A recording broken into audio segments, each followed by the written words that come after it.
Hello, I'm Paul Andrews from G4 Guitar School, Ashford, and welcome to the third in our series of an introduction to 7 guitar skills webinars. And tonight's webinar we'll be looking at the third skill, which is arpeggios. Now, arpeggios are one of those skills I don't think get really practiced a lot. Kind of like the picking, it's one that's really used in the songs, but not really practiced outside of them too much.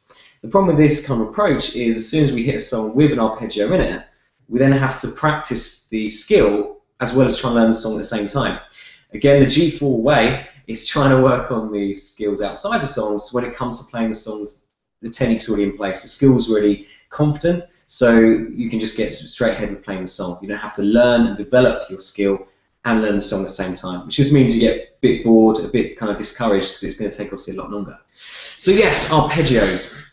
And really our definition of arpeggio at the minute is a broken chord, is basically what the Italian meaning means.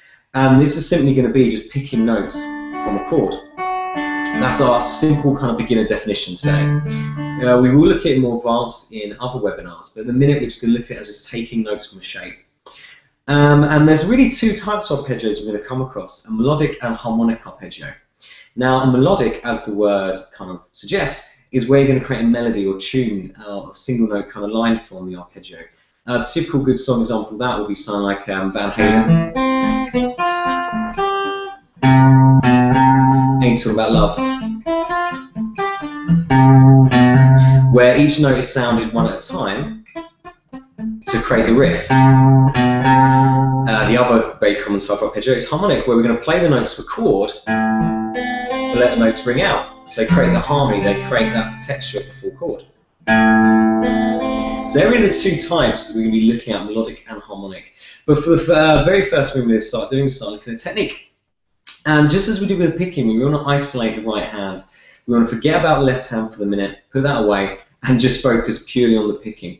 So this really starts off like picking exercises. So we're kind of looking at picking here. And we're just going to take the top 3 strings. So string 3, string 2, and string 1. And the idea here is we want to be picking down.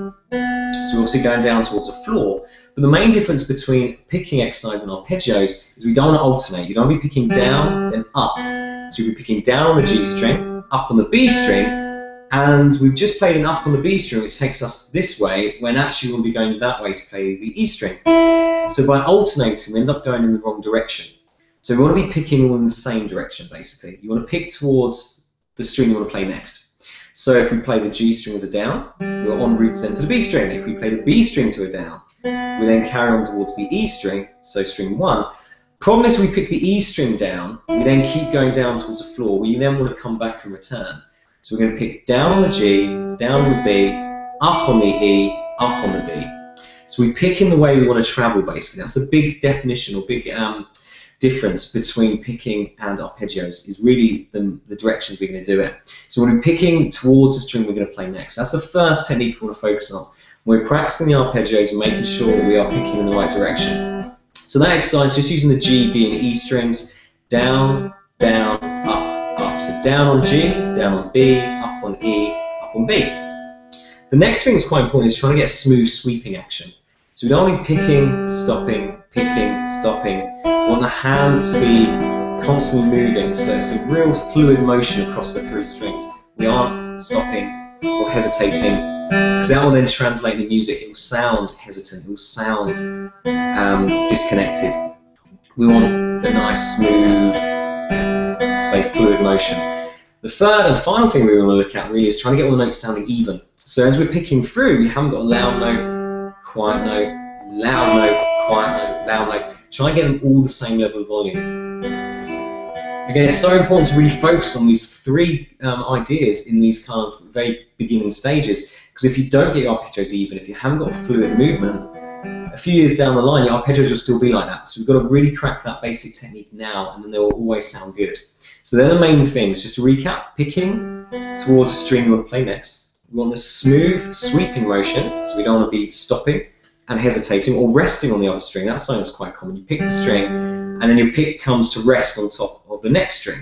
Rather than picking through it, you actually stop on it, and then pick, stop, pick. That's a very common thing I see beginning guitar players doing. So try and keep your hand moving. And lastly is trying to make the notes even. So we haven't got the different levels of volume, they're nice and even. Okay, next thing, how we should be practicing these. Obviously focusing on technique is the main thing, but we do want to obviously push that a little bit further. So again, we do want to isolate the hand, we want to make sure the technique's there, and we want to keep building that. Just starting with 3-string exercise. How we can then embellish that, how we can build that, is start by widening the exercise. So we just did the G, the B, the E string. We could then move up, so we play the D, the B, the E string. We can move out again, so we play the A, the B, the E string. And last one, we could do the E, the B, and the E string. And now to put that into a bit more timing, we'll do 4 picks. So we're doing 4 picks, 1 per beat of the bar. So we do G, B, E, B, then D, B, E, B, A, B, E, B, and then E, B, E, B. That then brings our exercise out to cover all the strings. So that's the next step. Once you've really got this technique down on just a few strings, the top 3 really, is then to wind it out. Because then we can start bringing in our left hand and start combining. And with the left hand, we're just going to start looking at some chords. And I'm just going to go basically through the alphabet. So going through the musical alphabet, that is, and looking at just the major chords. So looking at A, looking at C, D, E, and G. We're basically going to match a chord we play with the arpeggio starting on the string that the chord starts on. And what I mean by that is, if we look at A, it's a 5th string chord, because we start playing from the 5th string. So we want to start arpeggio off the 5th string. So this would be the one where we play the A, B, E, B. Because it's a 5th string arpeggio, we want to pick the 5th string first. So B, A, B, E, B, A, B, E, B. The C chord is again a 5th string arpeggio, because it starts with 5th string. So we can do the same shape, A, B, E, B. Now the next chord, D, is a 4th string arpeggio, because we're starting on the D string. So that'll be D, B, E, B, D, B, E, B. Next in line will be E, which is a 6th string arpeggio, because it's a 6th string chord. So we start on the E string, E, B, E, B. And lastly G, which is again another 6th string chord. So we start on the 6th string, E, B, E, B. So all I'm doing there is I'm matching the arpeggio to fit the chord. If the chord is a 5th string chord, we play 5 strings when we strum it, we're going to start picking from the 5th string. So it's only the first pick that will change. That it always will end B, E, B. So beats 2, 3, and 4 will always be B, E, B. It's just the first pick we're going to change. So 5 string chord, we start on the 5th string. 4 string chord, we start on the 4th string. And 6 string chord, we start on the 6th string. If we start having that together, then we have our A chord on the A string. C on the A string, D starts on the D string, E would then go on the E string, G's on the E string as well. And you can see it starts to sound quite musical, and that's really the quite nice thing about arpeggios. Rather than chords which are just strumming, that doesn't sound too bad. As soon as we start picking notes out of that chord, we start getting a bit more of a tune. It sounds a little bit harder than it is. So it's quite a nice technique to make you sound a little bit better than perhaps you are. Just by picking a few notes out, it starts to sound quite nice. Not that nice the string, but normally it sounds great. And then we put a few chords together and it starts to say it sounds quite good. And all I'm doing there is picking the string which starts the chord, so it's a 5 string chord, I pick the 5 string, and then just picking the B, E, and B. So that's really the steps. Work on the right hand to get the arpeggio, make sure you're picking the right strings, make sure the technique's correct. Then bring in the chord hand and then start matching the chord with the appropriate arpeggio. So starting basically to pick the first string. And then that's combining. And then we start having something that's a bit more tuneful. Beyond that, we can then start even improvising around the shape. Any of the notes we pick out the arpeggio will sound good. And then you just experiment. And adding a bit of rhythm as well. I was doing that quite straight. 4 beats to the bar. So 1, 2, 3, 4. I could change that a little bit. And again, it starts sounding a little bit musical. And we start to create something which isn't then just an arpeggio or basic pattern, it starts to become a nice little tune. And how we can then embellish that further is embellishing the shapes. And this is now going to the kind of next step, actually adding scale fragments, adding embellishments like Hammond's pull-off slides even will sound quite nice. And when you get to that stage, when you get quite a nice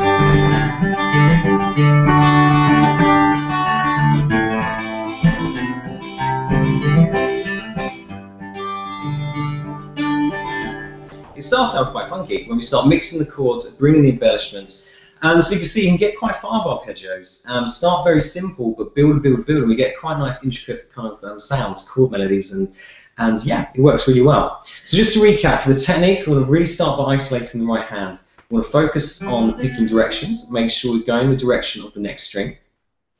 We want to make sure the action is smooth, so we're not stopping or resting on top of the next string. We want to make sure we're just going fluidly through it. We want to make sure the notes sound even, so we're not jumping in volume.